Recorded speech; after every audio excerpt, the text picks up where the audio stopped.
හොඳයි සුබ සන්ධ්‍යාවක් දරුවනේ. අද අපි කතා කරන්නේ ගිය සතියේ අපි දුන්න පේපර් එකේ අපිට කතා කරන්න බැරි වුණ කොටස් කීප අතන කතා කරේ නැහැ. මුලින් ඉඳන්ම අපිට කතා කරන්න තියෙනවා. හැබැයි මම දැක්කේ නම් ගොඩක් මම හිතන්නේ පේපර් එක කරලා තිබුණේ නැහැ.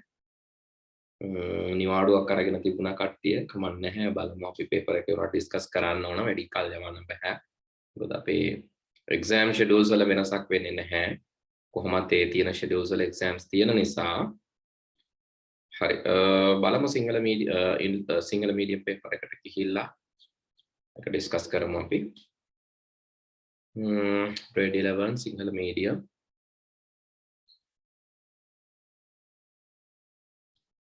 questions 15ක් තිබුණේ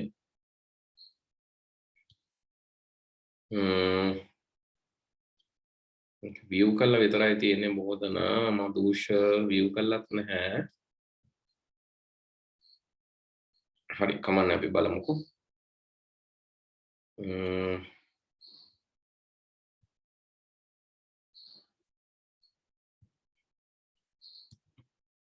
හරි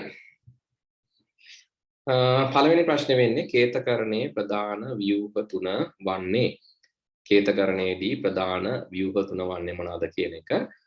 ඉතින් අපි පළවෙනි පාඩමේදීම ඉගෙන ගත්තා කේතකරණය control structures පාලන ව්‍යුහ තුනකට බෙදන්න පුළුවන්. ඒ තමයි එකිනෙක පිළිවෙලින් සිදුවන උපදේශ එකකට පසුව එකක් පිළිවෙලින් සිදුවන අනුක්‍රමණය. ඉන්පස්සේ උපදේශ තේරීමක් සිදුවන උපදේශ එකක් හෝ අනෙක වශයෙන් නැත්නම් අපි පාරක ගියොත් අපිට පුළුවන් පිළිවෙලින් අඩියෙන් අඩිය ඉස්සරහට යන්න හන්දියකට ජංක්ෂන් එකකට ආවොත් අපිට තීරණය කරන්න වෙනවා අපි වමටද හැරෙන්නේ දකුණටද හැරෙන්නේ කියලා. ඉතින් මේ වමටද හැරෙන්නේ දකුණටද හැරෙන්නේ කියන එක අපිට බෑ වමටත් හැරිලා දකුණටත් හැරෙන්න. අපි තීරණයක් අරගෙන ඒ තීරණය අනුව තමයි අපි ක්‍රියාත්මක වෙන්න ඕනේ එක්ක වමට එක්ක දකුණට. ඉතින් එහෙම තීරණයක් ගැනීම අපි කියනවා වරණය කියලා.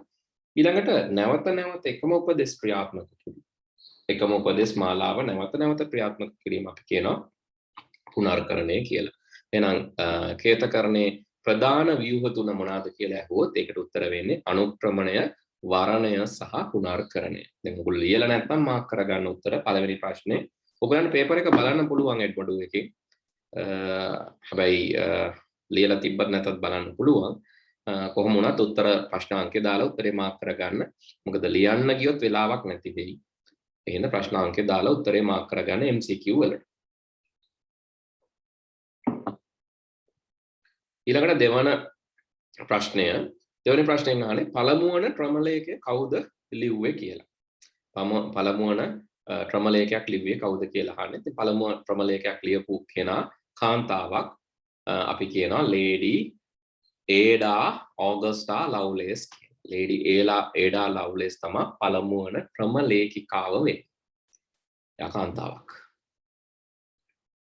ඊළඟ question එකෙන් අහන්නේ මේක edit එකට යන්න නැත්තම් හරියටම බලන්න බෑ.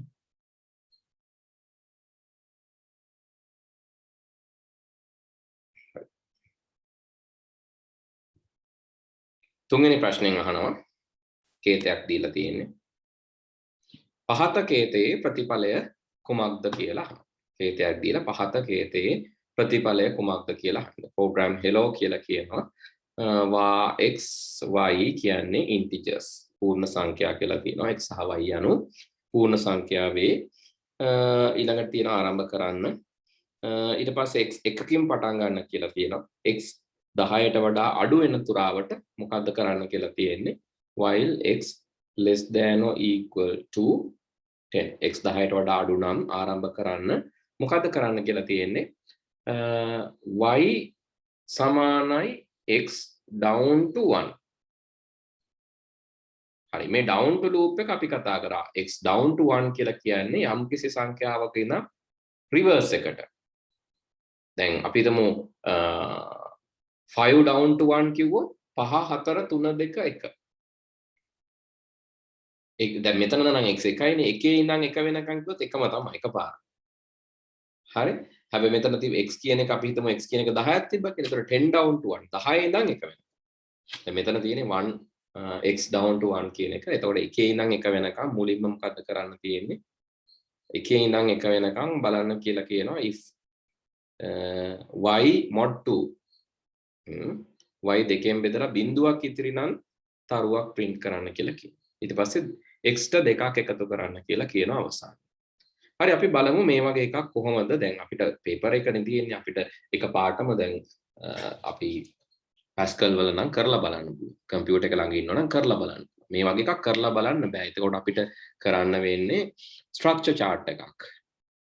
ව්‍යුහ වගුවක් හදලා මේ ව්‍යුහ වගුව ඔස්සේ උත්තරේ හොයාගන්න එක තමයි මේ වගේ අවස්ථාවල කරන්න වෙන්නේ. අපි බලමු ව්‍යුහ වගුවක් හදලා පිළිතුර හොයාගන්න. අලුත් ෆයිල් එකක් අරගෙන ඔයාලටත් මගෙත් එක්කම මේක කරන්න පුළුවන්.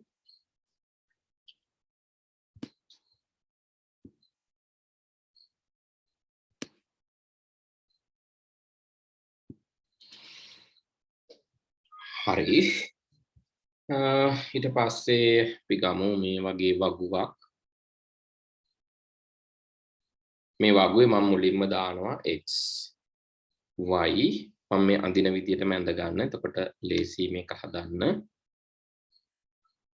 කෝඩ් එකත් අපි පේන්න තියාගමු. x තියෙනවා y තියෙනවා. ඊට පස්සේ අපි මේ කන්ඩිෂන් එක x කුඩායි හෝ සමානයි 10ට කියන එක x කුඩායි හෝ සමානයි 10ට කියන එක ඊට පස්සේ තියෙනවා begin ආරම්භ කරන්න y සමානයි x down to 1 ඒක අපි එහෙමම තියමු හරි ඒ තියෙන්නේ ඒ කියන්නේ x ගේ ඉඳන් එක දක්වා ක්‍රියාත්මක වෙන ටික ඒ ටික අපි වෙන පාටකින් ලියමු. ඒ කියන්නේ ලූප් එකක් කියන්නේ නැවත නැවත නෙමෙයි තියෙන්නේ පුනර්කරණයක්. පුනර්කරණය කියන්නේ නැවත නැවත සිදුවෙන. හරි. මොකද්ද වෙන්න ඕන නැවත නැවත එකක් තමයි බලනවා y mod y දෙකෙන් බෙදලා බලනවා ඉතුරු වෙන ගාන බිඳුවද කියලා. ඒක ඕනම් මොකද කරන්නේ? තරුවක් print කරනවා. write කරනවා තරුවක් print කරනවා. හරි ඒකත් මම මේකට දානවා. ඊට පස්සේ මේක ඉවර වුණාට පස්සේ begin හරි ඊට පස්සේ දෙකකින් වැඩි කරනවා. ඒ while එකට තමයි ඒක අයිති වෙන්නේ. මේ තියෙන for යන්නේ මේ ටිකට විතරයි. for යන්නේ මෙන්න මේ ටිකට විතරයි. ඒතර ඔන්න for යන එක මම දා ගන්නවා ඇඳ ගන්නවා අලු පාටෙන්. මේක මම පාට කර ගන්නවා අලු පාටින්. මේ තමයි for යන කොටස. ඊට පස්සේ තියෙනවා x සමානයි x ධන 2යි. x සමානයි x ධන 2යි කියන එකක් තියෙනවා. ඊළඟට line එකක් right වෙන එකක් තියෙනවා right ln. right ln කියන line එකක් print වෙන්න කියලා. ඒතර මේකත් පුනර්කරණයම තමයි. මෙන්න මෙතනින් පටන්ගෙන මේ ටිකත් යන්නේ පුනර්කරණයමයි. මම මේ highlight කරන ටික මොකද ඒක අයිති වෙන්නේ while එකට. while කියන පුනර්කරණ වෘත්ති රටා පුනර්කරණය තමයි ඒක තියෙන්නේ. මම මේකේ කොටුවක් ඇඳලා පෙන්නන්නම්කෝ මෙහෙම. හරි මේ තියෙන්නේ while එකට අයිති වෙන ප්‍රමාණය. එතකොට මේ ටික නැවත නැවත සිද්ධ වෙනවා. මේකේ ඇතුලේ තියෙනවා මේ for එකට අයිති වෙන ප්‍රමාණය. ඒක නැවත නැවත සිද්ධ වෙනවා. හරි while එකට අයිති වෙන ප්‍රමාණයයි for එකට අයිති වෙන ටිකත් නැවත නැවත සිද්ධ වෙනවා. අර while එකට ඇතුල් වෙන. එතකොට දෙපාරක් loop දෙකක්. ඒ කියන්නේ loop එකක් while එක ඇතුලේ for එකක් තියෙනවා. හරි දැන් අපි බලමු කොහොමද මේක run වෙන්නේ කියලා. මුලින්ම x සමානයි 1යිලු. හරි. y වලට නම් අගයක් දීලා නැහැ. අපි බිඳුවයි කියලා ගමුකෝ අගයක් දීලා නැහැ. එතකොට x සමානයි x අඩුයිද 10ට වඩා ඔව්. එහෙමනම් නැවත නැවත සිද්ධ වෙන චක්‍රයට අයිති. රවුමට මෙතනට ඇතුළත් වෙනවා. ඇතුළත් වෙලා මොකද කරන්නේ? මේ නැවත නැවත සිද්ධ වෙන එකට ඇතුළත් වෙලා ඉස්සෙල්ලම y down to x. ඒ කියන්නේ y සමානයි 1 සිට 1 දක්වා. y සමානයි 1 සිට 1 දක්වා. දැන් y මෙතන එකක් වෙන්න ඕනේ. බලනවා y ව බෙදලා දෙකෙන් ඉතිරි වෙනවද කියලා බිඳුවක්. එක දෙකෙන් බෙදුවම බිඳුවක් ඉතිරි වෙන්නේ නැහැ නේ. එහෙමනම් තරුවක් print වෙන්නේ නැහැ. එකෙන් එළියට ආවා. එකේ ඉඳන් එක වෙනකන්නේ. එකේ ඉඳන් එක වෙනකන් ඉඳලා ආයෙ සැරයක් වෙන්න දෙයක් නැහැ. එකෙන් එළියට ආවම x දෙකකින් වැඩි වෙනවා. x දෙකකින් වැඩි වෙනවා කියන්නේ x 1යි 1යි 2යි දැන් 3. ඊළඟට තරුවක් print වෙන්නේ නැහැ right එල්ලේ. ඊළඟ line එකට යනවා. ඊළඟ line එකටත් යනවා. හරි. ඉතින් ඊළඟ පේරියට ගියා කියලා හිතමු. හරි. ඊට පස්සේ ඔන්න ඊළඟ රවුම. ඊළඟ වටේදී ආපහු එන්නේ මෙතනට මේ begin එකට. ඊට පස්සේ ආයෙත් කියනවා y සමානයි x down to x දැන් කීයද 3යි. ඒතර y සමානයි දැන් y 3න් තමයි මොන ඊළඟ 3 සිට කීය වෙනකන් 3 සිට 1 වෙනකන් 3 සිට 1 වෙනකන් කියන්නේ 3 2 1 3 පාරක් 3 2 1 විදිහට y වෙනස් වෙනවා y 3 2 1 විදිහට වෙනස් වෙනවා කියන්නේ පළවෙනියට 3 3 2න් බෙදුවම බිඳුවක් ඉතිරිද නැහැ එහෙනම් තරුවක් print වෙන්නේ නැහැ ඊළඟට y 2 වෙනවනේ 2 2න් බෙදුවම බිඳුවක් ඉතිරිද ඔව් එහෙමනම් තරුවක් print වෙනවා ඊළඟට එකක් වෙනවා y 1 2න් බෙදුවම බිඳුවක් ඉදිරියද නැහැ එහෙමනම් print වෙන්නේ නැහැ තරුවක්. ඔන්න එක තරුවක් print වෙනවා. ඊට පස්සේ x දෙකකින් වැඩි වෙනවා. දැන් x දෙකකින් වැඩි වෙනවා කියන්නේ x වලගේ 5යි right එල්ලෙන් ඊළඟ line එකට යනවා. ඒ කියන්නේ එක තරුවක් print කරලා ඊළඟ line එකට යනවා. ඔය විදිහට අපි දිගින් දිගට කරන්න ඕන. හරි. තව රවුමක් කරලා බලමු. තව රවුමක් කරාම ඊළඟ round එක දැන් x 5යිනේ y 5 ඉඳන් යනවා එතකොට y 5 ඉඳන් යනවා දැන් අපි ලේසි මේක x කුඩයිද 10ට වඩා 5 කුඩයි 10ට වඩා yes නම් මේක සිද්ධ වෙනවා මුලින්ම 5 බෙදනවා දෙකෙන් ඉතිරි වෙනවද එක බිඳුවක් නැහැ ඊළඟට 4 බෙදනවා දෙකෙන් ඉතිරි වෙනවද බිඳුවක් ඔව් එහෙමනම් තරුවක් print වෙනවා ඊළඟට 3 බෙදනවා දෙකෙන් ඉතිරි වෙනවද බිඳුවක් නැහැ එහෙනම් මුකුත් වෙන්නේ නැහැ ඊළඟට 2 බෙදනවා දෙකෙන් ඉතිරි වෙනවද බිඳුවක් ඔව් එහෙමනම් ඔන්න තව තරුවක් print කරලා print වුණ තරුවට තමයි මේ දෙවෙනි තරුව ඇඩ් වෙන්නේ print වුණ තරුවටම තමයි දෙවෙනි තරුව එකතු වෙන්නේ මොකද ඊළඟ line එකට යෑමක් නැහැ ඊළඟ line එක තාම ගියේ නැහැ ඊළඟ line එකට දැන් මුල් line එකේ තරුවක් print වෙලා තියෙනවා දෙවෙනි line එක තමයි මේ යන්නේ ඊළඟට එක බෙදනවා දෙකෙන් ඉතිරි වෙනවද බිඳුවක් නැහැ එහෙනම් මෙතන නැහැ දෙවෙනි වටේදී තරු දෙකයි ඊළඟට මොකද වෙන්නේ ඒත් එක්කම මේ x වැඩි වෙනවා දැන් 7ට හරි 7 කියන වටේදී තරු කීයක් එයිද මේ විදිහට දෙකෙන් බෙදෙනවා කීයක් එයිද 6 එනවා 4 එනවා 2 එනවා තරු 3යි ඊළඟට 9 වෙනවා ඒ වටේදී දෙකෙන් බෙදෙනවා කීයක් එනවද 8 එනවා 8 6 4 2 තරු 4 එහෙනම් තරු එකකුත් තරු දෙකකුත් තරු තුනකුත් සහ තරු හතරකුත් print වීම තමයි මේකෙදි වෙන්නේ එහෙනම් උත්තරේ වෙන්නේ මේ තියෙන දීලා තියෙන්නේ question එක ටිකක් අමාරුයි හැබැයි හොයන විදිහ මම කිව්වේ හරි හොයන්න නම් structure chart එකක් ගාලා හොයන්න පුළුවන් මේ වගේ එකකදී මොකද වෙන්නේ ඔන්න තරු එකකුත් දෙකකුත් තුනකුත් හතරකුත් print වීම තමයි වෙන්නේ හරි ඒ තමයි උත්තරේ එතකොට දැන් මේක කරලා බලන්නත් පුළුවන් අපිට copy කරලා ගමු අපි Pascal online compiler එකට ගියාම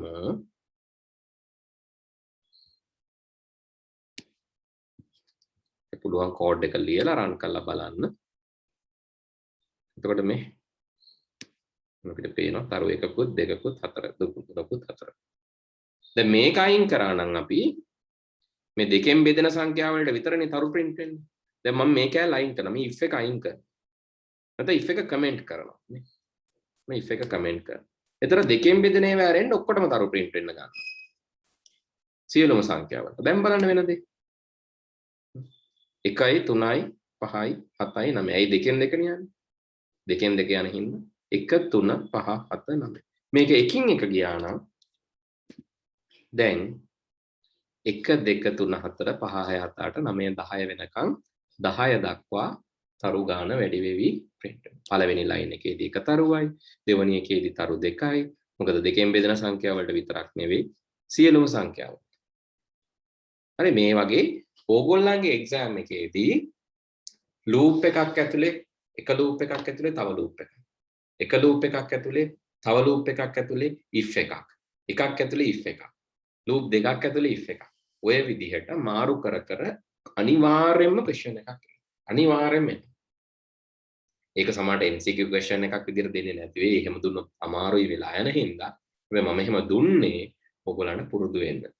එතකොට වෙලා යන්න වෙලාව අරගෙන උනත් ඔයගොල්ලෝ පුරුදු වෙලා කරා නම් ඔයගොල්ලන්ට අමාරු වුණත් ඔයගොල්ලෝ එක්සෑම් එකේදී හොඳ ප්‍රතිඵලයක් ගන්න නිසා. හරි. ඊළඟ එකට යමු.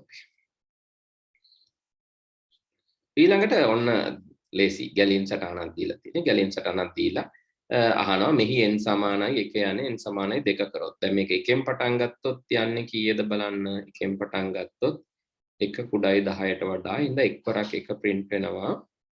එකක් එකතු වෙනවා. 2යි 2 කුඩායි 10ට වඩා දෙවරක් 2 එකයි. මෙතනින් එතකොට print වෙන්නේ 4 සංඛ්‍යා නේද? එක්වරක් 1 දෙවරක් 2 ඊළඟට 3 3 වරක් 3 9යි 4 වරක් 4 16යි 5 වරක් 5 25 විදිහට 4 සංඛ්‍යා print වෙනවා. හැබැයි අහනවා මෙතන ප්‍රශ්න අහන්නේ කොහොමද? ප්‍රශ්න අහන්නේ පාට ලෙවල්.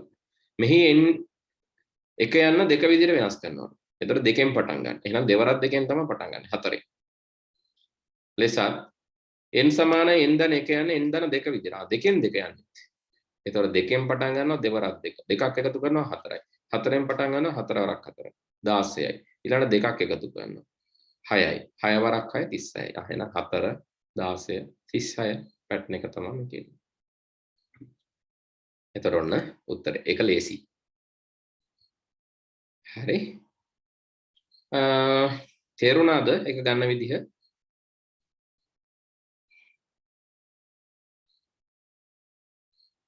උත්තර දෙන්න නැත්නම් මට හිතා ගන්න බෑ තේරුණාද නැද්ද කියලා. තේරුණාද ඒකේ උත්තරේ ගන්න විදිය නැත්නම් ආයෙ ඕනද පැහැදිලි කිරීමක්?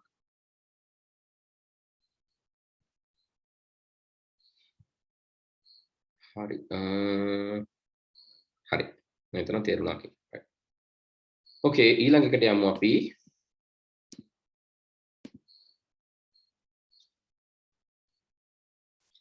මෘදුකාංගයක කොටසක් නොවන්නේ කුමක්ද කියලා. මෘදුකාංගයක කොටසක් නොවන්නේ. මෘදුකාංගයක අපි දන්නවා දැන් කොටස් තුනක් සාමාන්‍යයෙන් තියෙනවා. කෝඩ් එක මෘදුකාංගයේ කොටසක්, කෝඩ් එකට අදාළ ලේඛනයක් කොටසක්, ඒ වගේම කෝඩ් එකේ data structures දත්ත ව්‍යුහත් මෘදුකාංගයේම කොටසක්. ඒතර මෘදුකාංගයේ කොටසක් නොවන්නේ කියලා යටෙන් අහන්නේ. මෘදුකාංගයේ කොටසක් නොවන්නේ holographic කියන එක. ඒක මෘදුකාංගයට අදාළ නැහැ. ලේසි ප්‍රශ්නයක්. හරි. පහත ව්‍යාජකයේතේ ප්‍රතිදානය වන්නේ කියලා අහලා තියෙනවා. begin total සමානයි බිඳුවයි repeat read number as n calculate total සමානයි total ධන n until numbers are over. හරි ලේසි දෙයක්. පටන් ගන්න කියලා තියෙනවා total එක බිඳුවයිලු. repeat until කියලා කියන්නේ repeat නැවත නැවත කරන්න. numbers ඉවර වෙන තුරාවට නැවත නැවත කරන්න. මොකද්ද කරන්නේ? number එක read කරන්න. ඒ read කරන number එකේ read කරන number එක total එකට එකතු කරන්න. එහෙමනම් මොකද්ද මෙතන වෙන්නේ? numbers කීපයක් කියවලා ඒ numbers වල එකතුව ගැනීම තමයි එහෙනම් මෙතන සිද්ධ වෙන්නේ. හරි. ඒතර සංඛ්‍යා කීපයක එකතුව සෙවීම. ඒක තමයි 7 වෙනි එකට උත්තරේ වෙන්නේ. හරි.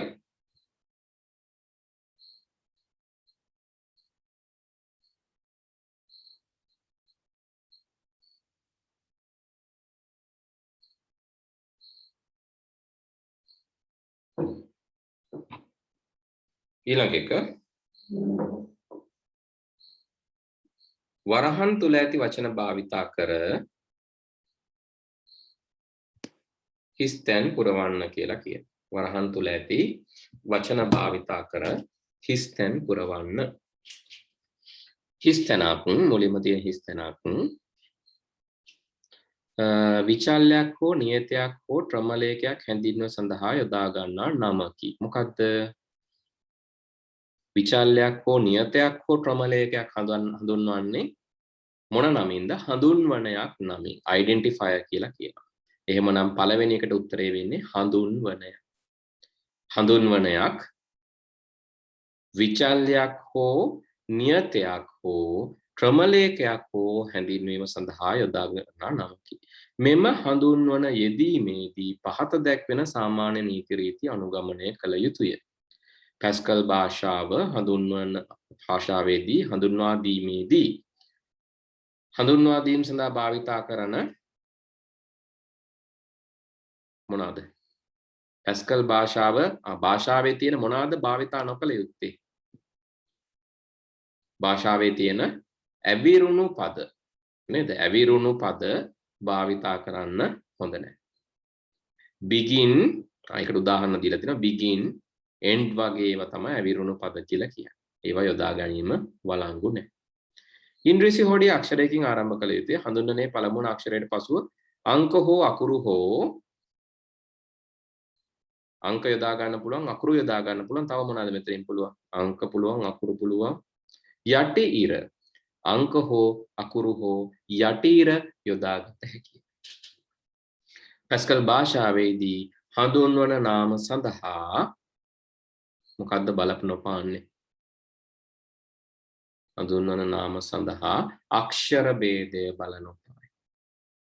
ඒ වගේම වචන අතර පරතරයක් නොපැවතිය යුතුය. පහත ඇවිරුණු පද හඳුන්වන යටිර අනුලක්ෂණ නේද? පහත අනුලක්ෂණ. ඒ කියන්නේ මේවා. ඒවා භාවිතා නොවිය යුතුයි. හරි. ඉක්මනින් ලියා ගන්නකො එක. ඉක්මනින් ලියා ගන්න හිස් තැන් වල වචනත් එක්කම. නැත්නම් MCQ එක නම් මාක් කරගන්න පුළුවන් මේක ලියන්න වෙනවා. ඉක්මනින් ලියලා ඉවර නම් ඉවරයි කියන්න. ඊළඟට මෘදුකාංග සැලසුම් මෙවලමක් නොවන්නේ. මෘදුකාංග සැලසුම් මෙවලමක් නොවන්නේ මොකක්ද කියලා අහනවා. ෆ්ලෝ chart, pseudocode, UML ඔය ඔක්කොම මෘදුකාංග සැලසුම් මෙවලම්. හරි. ෆ්ලෝ chart නැත්නම් ගැලීම් සටහන් ගන්න මෘදුකාංග සැලසුම් කරන්න. pseudocode ව්‍යාජ කේත ගන්නෙත් මෘදුකාංග සැලසුම් කරන්න. UML use case diagram කියලා තියෙනවා. මේක ඔයගොල්ලන්ගේ සිලබස් එකේ නැහැ. ඒක ගන්නෙත් මෘදුකාංග සැලසුම් කරන්න. හැබැයි Photoshop ගන්නෙ නැහැ මෘදුකාංග සැලසුම් කරන්න. Photoshop ගන්නේ photo edit කරන්න. එහෙමනම් මෘදුකාංග සැලසුම් නේමක් නොවන්නේ Photoshop තමයි උත්තරේ වෙන්නේ. පහත රූපයේ ආධාරයෙන් පිළිතුරු සපයන්න කියලා අහලා තියෙනවා. මේක ඇත්තටම ඔයගොල්ලන්ගේ පොතේ තියෙන පින්තූරයක්මයි. හරි. මට කියන්න බලන්න මේ 1 2 හරි. ඉක්මනින් කියන්න බලන්න. දැන් උත්තර ලියලා තිබෙන්නේ නැති හින්දා ඉක්මනින් කියන්න බලන්න 1 2 3 4 5 6 7 8. ඒ වගේ හැඳින්නේ නේවා chat එකෙන් එවන්න බලන්න ඉක්මනින්. එකෙන් මොකද්ද කියන්නේ? දෙකෙන් මොකද්ද කියන්නේ? මොනවාද මේ තියෙන්නේ? මේ තියෙන 1 2 3 4 5 6 7 8 කියන ඒවාෙන් සඳහන් වෙන්නේ මොනවාද කියලා ඉක්මනින් එවන්න chat එකේ. එකෙන් කියන්නේ මොකද්ද? වැඩසටහනේ නම. ඔව් වැඩසටහනේ නම තමයි ඉවලා තියෙන්නේ. වැඩසටහනේ නම ප්‍රශ්නයක් නැහැ. වැඩසටහනේ නම තමයි තියෙන්නේ මුලින්ම. ඊළඟට දෙක තියෙන්නේ ඉන්පුට් කියන එක තමයි දීලා තියෙන්නේ. හැබැයි දෙකේ තියෙන්නේ පුතේ විචල්්‍ය හඳුන්වා දීම කියන එක. හරි. විචල්්‍ය හඳුන්වා දීම. මේ තියෙන දෙක. විචල්්‍ය හඳුන්වා දීම. තුන්වෙනි එකෙන් පෙන්වන්නේ අර සංගල වරහන් ඇතුලේ තියෙන එකනේ. සංගල වරහන් ඇතුලේ තියෙන්නේ අපි කියනවා විවරණයක්, කමෙන්ට් එකක් කියලා. දැන් අපි මේ ප්‍රෝග්‍රෑම් එකේ රන් වෙනකොටත් අපි දැම්මේ අර සංගල වරහණක් ඇතුලේ දැම්මම මේක ක්‍රියාත්මක වෙන්නේ නැහැ. මේ තියෙන එක ක්‍රියාත්මක නොවි නවතිනවා. ඉතින් අපි කියනවා ඒක කමෙන්ට් එකක්, විවරණයක් කියලා. නිකම්ම විවරණයක් විදියට විතරයි ඒක වැඩ කරන්නේ. ඊළඟට 4 ආරම්භයේ එක හරි. එතකොට 8 වෙන්නේ අවසානයේ එකත් හරි. 6න් කියන්නේ ඔව් 6න් කියන්නේ ආදානයන් එකත් හරි. sorry 5න් කියන්නේ ආදානයන් 6න් කියන්නේ ප්‍රතිදානයන් හරි. ඔයාලා ලියලා දෙන්න. 5 6 හරි. 5 ආදාන 6 ප්‍රතිදාන නේද? 5 ආදාන 6 ප්‍රතිදාන 7 ක්‍රියාවලියක් දැක්වීම එකත් හරි. 7 ක්‍රියාවලියක් දැක්වීම 8 අවසානයේ ඒවා හරි. එකම වැරද්ද මම දැකපු මෙන්න මේක. මේ තුන්වෙනි එක විවරණ, දෙවෙනි එක විචල්්‍ය හඳුන්වා දීම. හරි. ඒක හරි ගස්ස ගන්න. හරි එතකොට තව එකක් තියෙනවා ඊට අමතරව AVG total num1 num2 කියන්නේ මොනවාද කියලා ඒවා අපි කියනවා හඳුන්වන එහෙම නැත්නම් විචල්යන් කියලා කියන්න පුළුවන් හඳුන්වන විචල්යන් ඒ වගේම මේකේ තියෙනවා programming language එක ක්‍රමලේඛන භාෂාව පාවිච්චි වෙන්නේ Pascal කියන භාෂාව. එතකොට ක්‍රමලේඛන විධික්‍රමයක් මොකක්ද කියලා අහලා තියෙනවා. මේක පටිපාටිගත ක්‍රමලේඛන the procedural programming කියලා කියනවා. මේ ක්‍රමලේඛන විධික්‍රමය.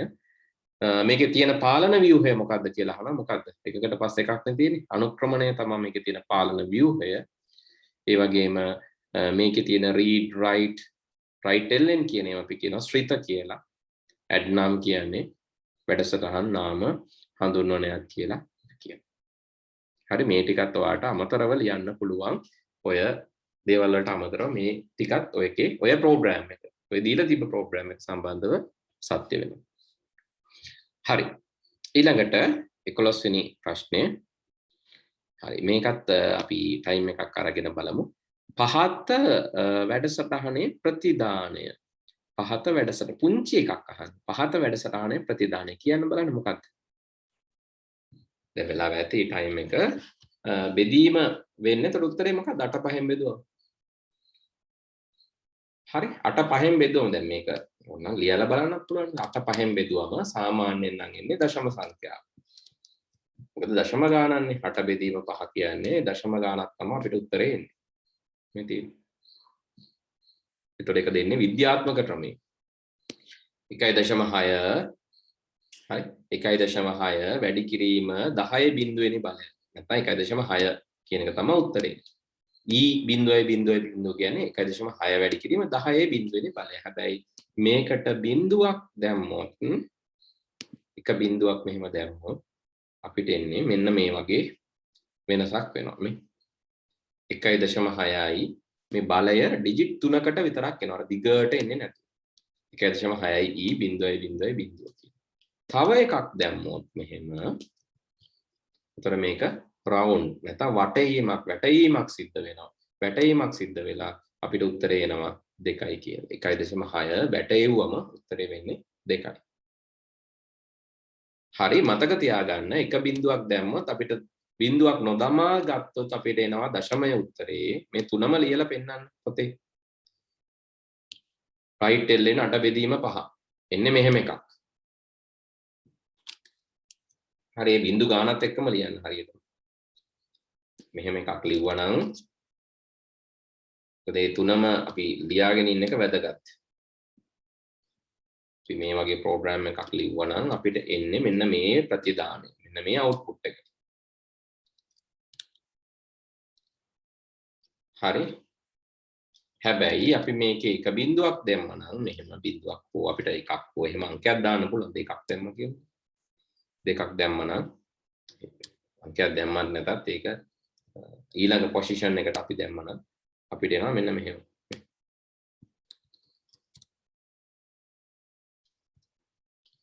මේ විදිහට දැම්මොත් පැරාමීටර් දෙකක් එක්ක වගේ දැම්මොත් මේ විදිහට තමයි අපිට එන්නේ.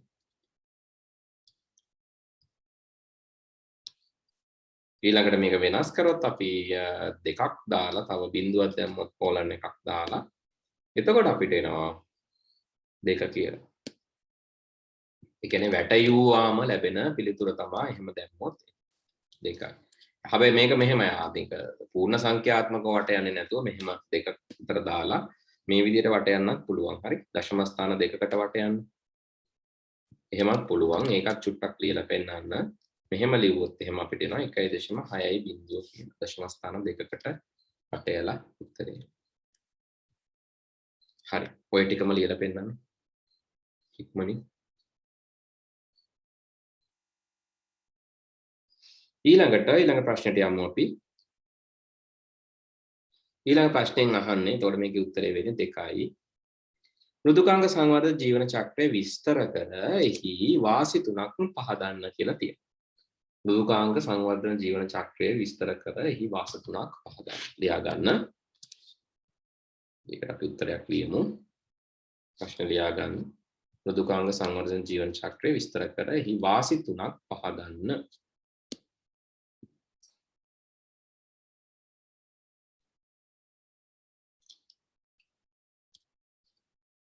මෘදුකාංග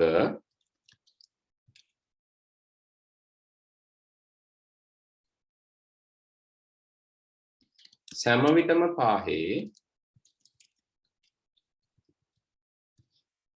ලෝකයේ වටිනාම ආර්ථික සම්පතක් වන ලෝකයේ වටිනාම ආර්ථික සම්පතක් වන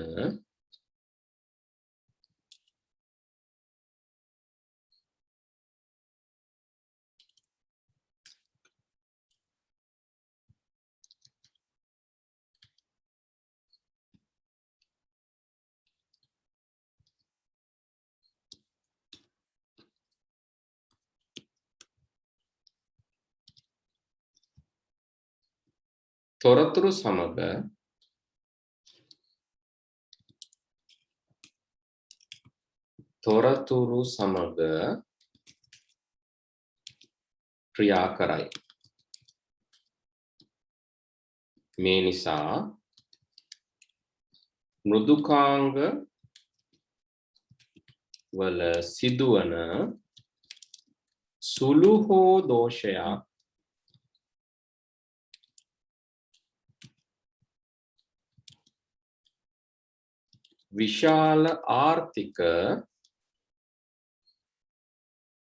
විශාල ආර්ථික සමාජීය මෙන්ම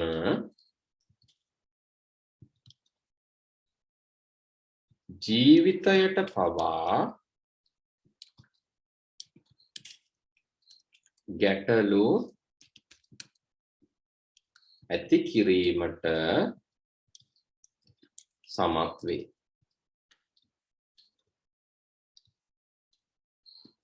උදාහරණ ලෙස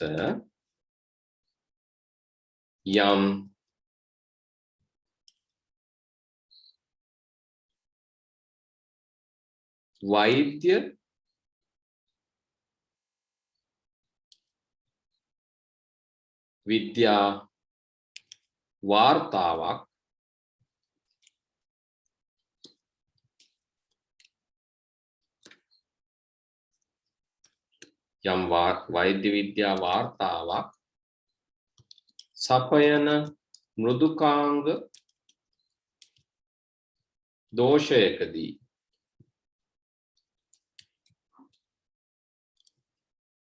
හෝ ගුවන් යානා නැව් වැනි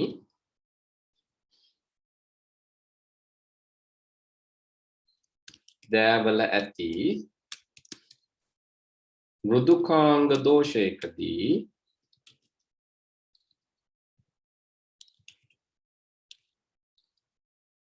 ජීවිත නැතිවීමට පවා හැකිය. ක්‍රමවත්ව මෘදුකාංග නිෂ්පාදනය තුළින්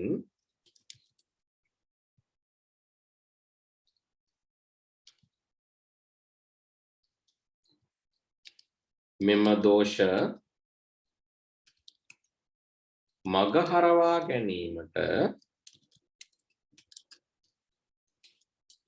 සහ අවම කිරීමට හැකි වේ. මගහරවා ගැනීමට සහ අවම කිරීමට හැකි වේ. එමෙන්ම යම් දිනක වෙනත් කණ්ඩායමකට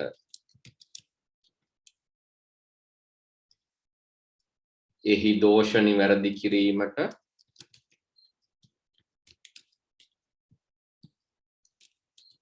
හෝ යාවත්කාලීන කිරීමට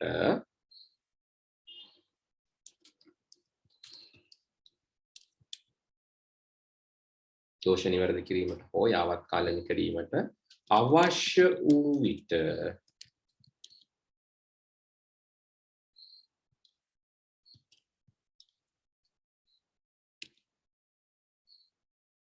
කලින් සැලසුම්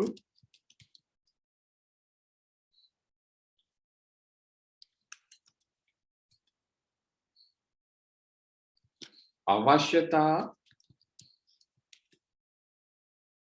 ආදිය විමසා බලා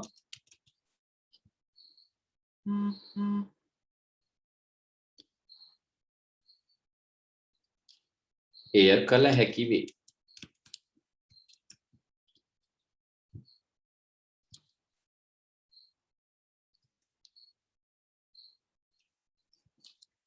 අවසානයේ පරිශීලකයාට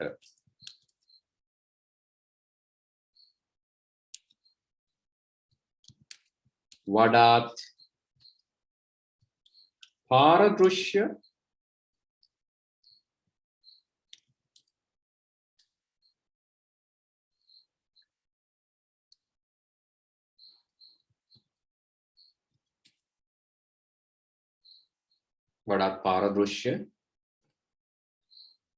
ක්‍රියාවලියක් පෙන්වීමටත් මෙය ඉවහල් වේ.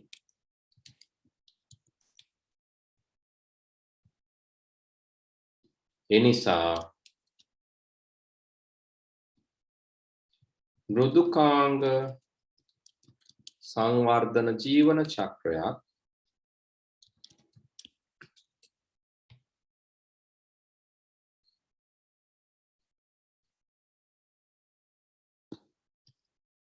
එම නිසා මෘදුකාංග සංවර්ධන ජීවන චක්‍රයක්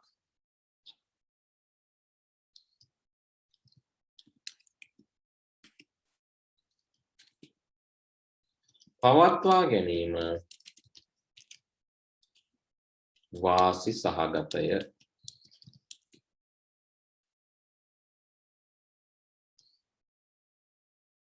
පියවරවල් ටික ලියමු.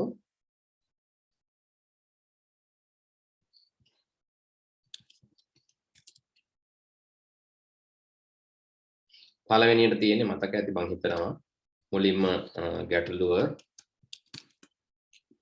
හඳුනා ගැනීම අවශ්‍යතා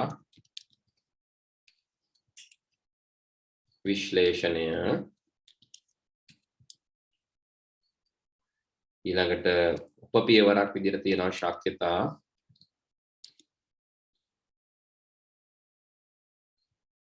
ඒක හැමෝම ලියන්නේ නැහැ අධ්‍යයනය උපපියවරක්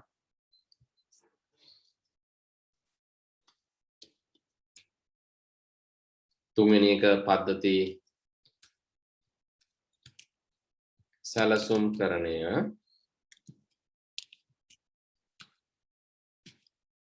පද්ධති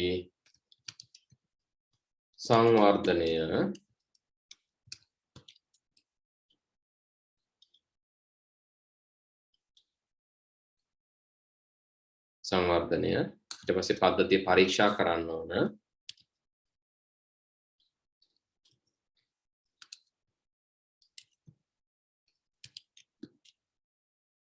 ඊට පස්සේ පද්ධතිය ස්ථාපනය කරන්න ඕන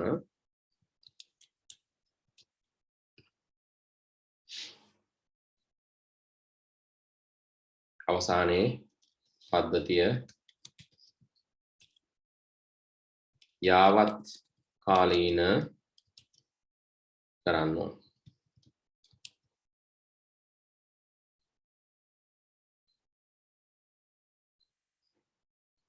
සහ ප්‍රතිවිමර්ශනය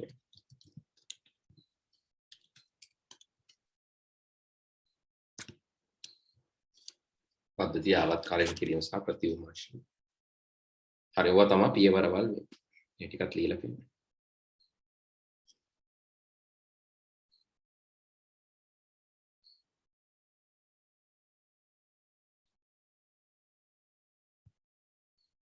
හරි පහත වැඩසටහනේ ප්‍රතිදානය කුමක්ද පහත වැඩසටහනේ ප්‍රතිදානය කුමක්ද මම පුංචි වෙලාවක් දෙනවා ඉස්සලම බලන්න question එක. හරි. තනියෙන් උත්සාහයක් දරන විනාඩියක් අරගෙන පහත වැඩසටහනේ ප්‍රතිදානය කුමක්ද? හරි. 30 මුලින්ම බෙදෙනවා 38න් බෙදුවම ඉතිරි වෙන්නේ කීයද? 38න් බෙදුවම ඉතිරි වෙන්නේ 8 වරක් 4 නේ 32. එතකොට 8 වරක් 3යි. 8 වරක් 3යි කියන්නේ 24යි. 24යි 6ක් ඉතිරි වෙනවා. ඒ 6ට එකතු වෙන්න ඕන කීයද? 5 වැඩි කිරීම 2ක්. 5 වැඩි කිරීම 2 කියන්නේ 10. 10 6 16 තමයි උත්තරේ. හරි. මොඩ් එක කියන්නේ බෙදීම නෙවෙයි. බෙදීමෙන් පසු ඉතිරිය. හරි.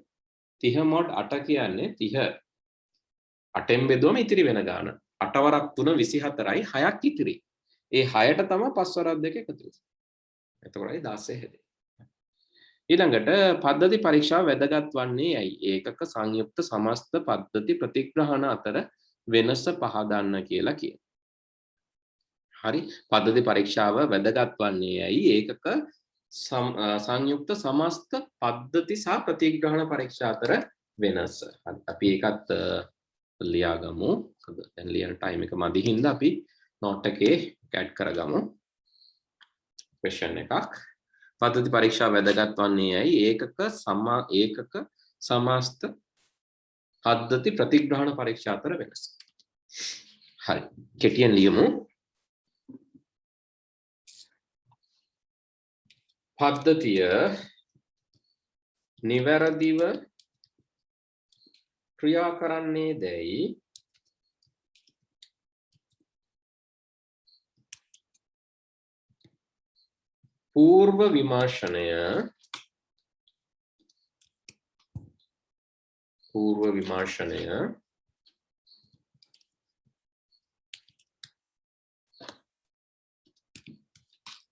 పూర్ව විමර්ශනය පරිශීලකයන්ට පද්ධතිය බාර දුන් පසුව ඇතිවන ගැටලු කලින් හඳුනාගෙන පිළියම් කිරීමේදී වැදගත් වේ.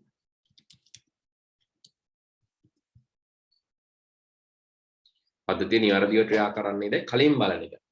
කලින් බලන්න ඕන. මොකද බාර දුන්නට පස්සේ පද්ධතිය බාර දුන්නට පස්සේ ඕක බලලා එතකොට කෙලිම පරිශීලකයා තියෙන්නේ. පද්ධතිය බාර දුන්නට පස්සේ තියෙන්නේ පරිශීලකයා. එතකොට ඉතින් එර එකක් ඇවිල්ලා පරිශීලකයා ඔක කියනකොට කියනවට වඩා කලින් හඳුනාගෙන තිබ්බම හොඳයි. එමගින් වඩා විශ්වාසනීය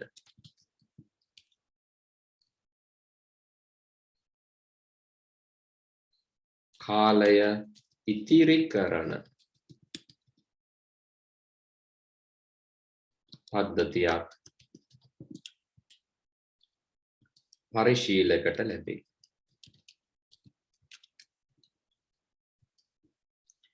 ඊළඟට බලමු ඒකක පරීක්ෂාව කියන්නේ කොටස් තනි කොටස්.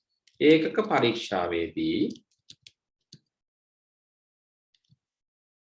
තනි කොටස් පිරික්සන අතර ඒකක පරීක්ෂාවේදී තනි කොටස් පිරික්සන අතර සංයුක්ත පරීක්ෂාවේදී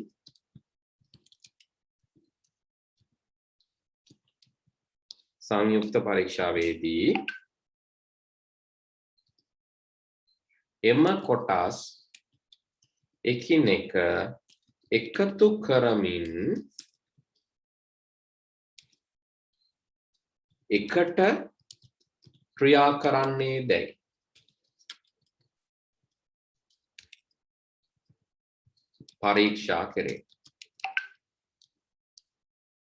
පරීක්ෂා කෙරේ. සමස්ත පරීක්ෂාවේදී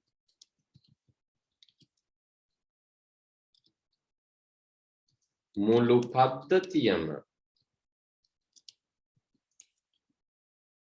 සමස්තව බලාපොරොත්තු වූ ප්‍රතිඵලය ලබා දේ දැයි.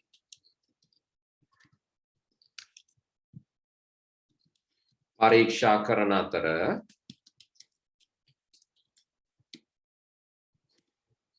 මුළු පද්ධතියම අපි පරීක්ෂා කරලා බලනවා expected outcome බලාපොරොත්තු වෙන ප්‍රතිඵලය ලබා දෙනවද කියලා.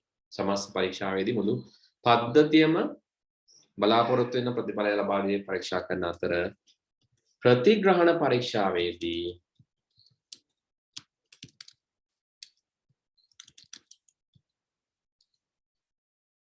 පරිශීලක විසින් බලාපොරොත්තු වූ අයුරින් අයුරින්ම පද්ධතිය තිබේදැයි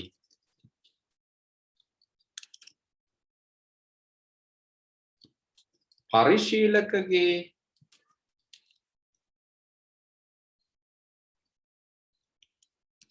කැමැත්ත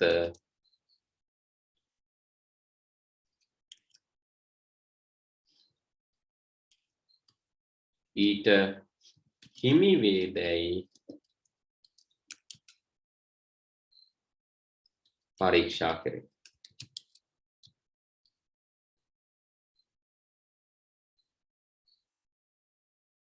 මෙය බීටා පරීක්ෂාව ලෙසද හැඳින්වෙයි.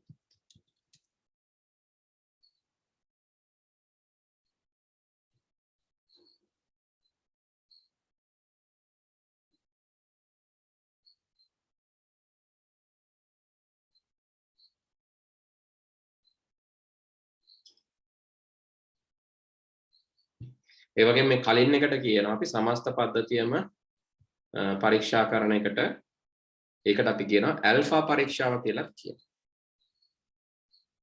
හරි. සමස්ත පද්ධතියම පරීක්ෂා කරන එකට අපි කියනවා මේ මෙතනට මේ ඇල්ෆා පරීක්ෂාව කියලා කියනවා. හරි. සමස්ත පද්ධතියම එකපාර පරීක්ෂා කරන එකට ඇල්ෆා පරීක්ෂාව කියලා කියනවා. ඇත්තටම මේ අර software එකක් release වෙද්දී software එකක් අලුතෙන් දෙද්දී අපිට software එකක් මුදුකාංගයක් අලුතෙන් දෙද්දී ඉස්සලම මේ alpha version කියලා එකක් release කරන එක test කරන්නේ developers ලා. හරි දැන් අපි හිතමු Windows ඊළඟට එන්න නියමිත Windows 11 හරි මොකක් හරි කියලා. එතකොට මුලින්ම සාමාන්‍යයෙන් ඔක එනවා කියලා ආරංචි එන කාල දැනට නැහැනේ එහෙම Windows 11 alpha version කියලා එකක් තමයි alpha developer review කියලා එකක් මේ තියෙන්නේ. alpha developer review දැන් තියෙනවද දන්නේ? concept එක නෑ නේද මේක දාලා නැහැනේ. about Windows 11 right එහෙම දාලා නැහැ.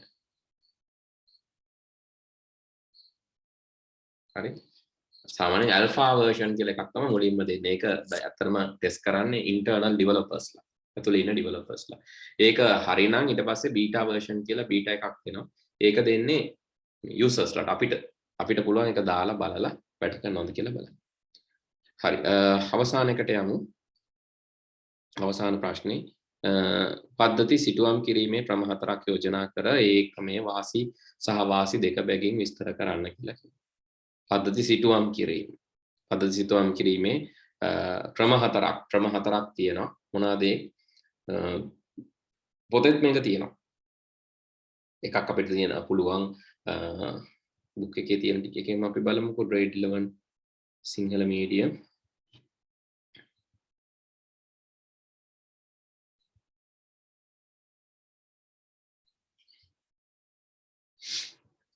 පොතට ගියාම පොතේම තියෙනවා මේකේ ක්‍රම 4.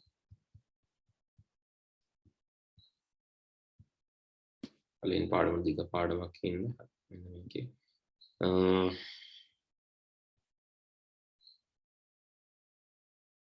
මේ තියෙන සිටුවම් කිරීම එක ඍජු පිහිටවීම ඍජු සිටුවීම පිහිටවීම. අද ඍජු පිහිටවීමේ ඊළඟට සමාන්තර පිහිටවීම, නියමුමය පිහිටවීම සහ අධියරමය පිහිටවීම. හරි. ඍජු, සමාන්තර, නියමුමය සහ අධියරමය පිහිටවීම. හරි. එතකොට වාසි අවාසි මොනවද? අපි එක වගුවක් විදියට ලියාගමු. 4යි තියෙන්නේ.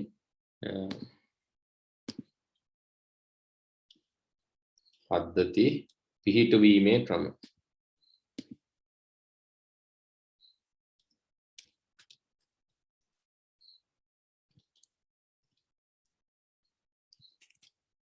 එතකොට මුලින් තියෙන ඍජු,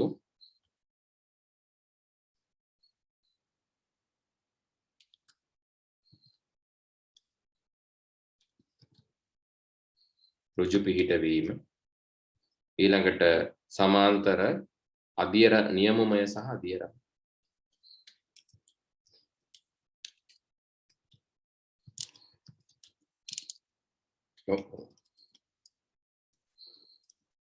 නියමුමය, ඒ වගේම අධියරමය. එතකොට අපි වාසි බලමු. මොනවාද මේ වාසි? ඉක්මන්. මේක කාර්යක්ෂමයි.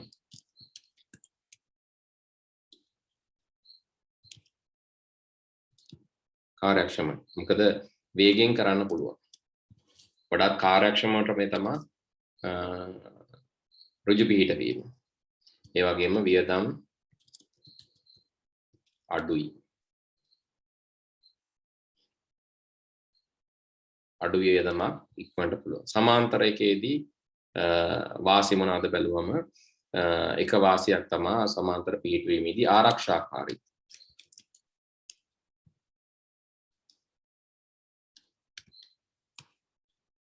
ආරක්ෂාකාරී. මොකද හදිසියෙවත් ඕන වුණත් පරණ සිස්ටම් එකක් අපිට තියෙනවා.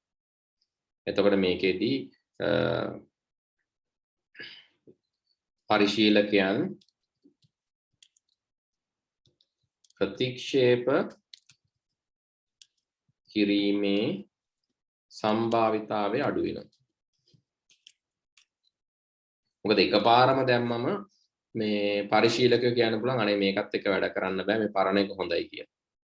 හැබැයි එහෙම නැතුව ප්‍රතික්ෂේප කිරීමේ සම්භාවිතාවය අඩු වෙනවා සමාන්තර පිහිටවීම. නියමුමය කියන එක එතකොට නියමුමය කියන එකේදී කලින් අපිට බලන්න පුළුවන් පොඩි කොටසකට දීලා. කලින් අදහසක් ගැනීමට හැකි කොටසකට දීලා කලින් අදහසක් ගන්න පුළුවන්. ඒ වගේම මෙතනත් කියන්න පුළුවන් පරිශීලකයන් ප්‍රතික්ෂේප කරන්නේ ඒ හින්දා අඩුවෙන්. ඒ කලින් අදහසක් අරගෙනනේ මේක මේව කරන්නේ. පරිශීලකයන් ප්‍රතික්ෂේප කරන ගතියත් අඩුයි. අධියරමය එක මේකෙදිත් වාසියක් තියෙනවා. මුළු පද්ධතියම එකපාරම ફોකස් කරන්න ඕන නැහැ.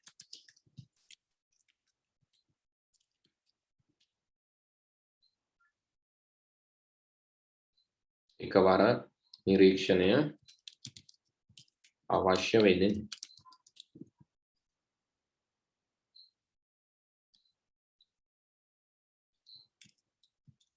එකවර නිරීක්ෂණය කිරීමක් අවශ්‍ය වෙන්නේ නැහැ. මොකද කෑල්ල කෑල්ලනේ හදන්නේ. ඉතින් ඒ හින්දා ඒ වගේම කලින් අදහසක් ගන්න මේකෙදිත් අපිට පුළුවන්. මොකද එක කොටසක් අනුව ඊළඟ කොටස හදනවද නැද්ද කියන එක අපිට තීරණය කරන්න. ඊළඟට අපි බලමු අවාසි. මේ දෙකේම මේකෙත් අවාසිත් තියෙනවා. මේක අනාරක්ෂිතයි. එකපාරම යන්නේක. ඒ වගේම ප්‍රතික්ෂේප වීමේ සම්භාවිතාවය වැඩි. අනාරක්ෂිත වගේම ප්‍රතික්ෂේප වීමේ සම්භාවිතාවය වැඩි. සමාන්තර පිහිටවීම පරිශීලකයන්ට පොඩ්ඩක් කරදරයක් වෙන්න ඉඩ තියෙනවා. ඒ දැන් දෙකක් එක්ක වැඩ කරන්න එපා.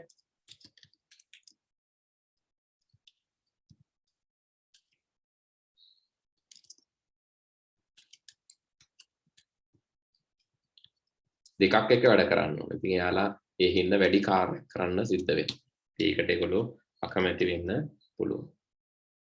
වැඩි කාර්ය ප්‍රමාණයක් හිමි වෙනවා. ඉතින් ඒ වගේම සමාන්තර එකේදී වියදම වැඩි. මොකද දෙකක් මේන්ටේන් කරන්න. නියමමය එකේදී ප්‍රමාදයක් වෙන්න පුළුවන්.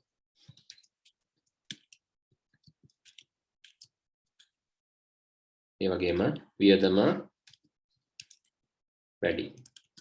තරමක් වියදම වැඩි වෙන්න පුළුවන්. අධියරමයකේදී තියෙන ගැටලුව තමයි වියදම ඉහළ යන්න පුළුවන්. වියදම ඉහළ යන්න පුළුවන්. හැබැයි තව තියෙන අවාසියක් තමයි අධියරමයකේදී කාලය වැඩි කාලයක් ගත වෙන්න පුළුවන්. හරි. ඔය වාසි අවාසි අපිට මේ පද්ධති පිහිටවීම ගැන කියන්න පුළුවන්. ඔන්න ඔය වාසි අවාසි ටික. හරි. එතකොට ඔය ප්‍රශ්න ටික තමයි අපි අහලා තිබ්බේ පේපර් එකේ. ඉතින් මේක ලිව්වා නම් ඔබට සම්පූර්ණයෙන් සෑහෙන ප්‍රමාණයක් කියන්නේ මුළු කරපු හැම පාඩමක්ම කවර් කරගන්න පුළුවන්කම තිබුණා. හරි. ඉතින් මේ වගේ එකක් රිලීස් වුණාම පොඩ්ඩක් ඒක බලන්න.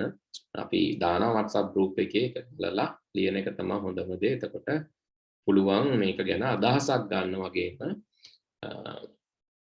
හොඳ දැනුම ලබාගෙන තියෙන විදිය ප්‍රතිවිමර්ශනය කරලා බලන්න. හරි. එහෙමනම් දරුවනේ මම අදට නවත්තනවා මෙතනින්. අපි ඊළඟ සතියේ අපේ අලුත් පාඩමට යමු. හරි. Good night.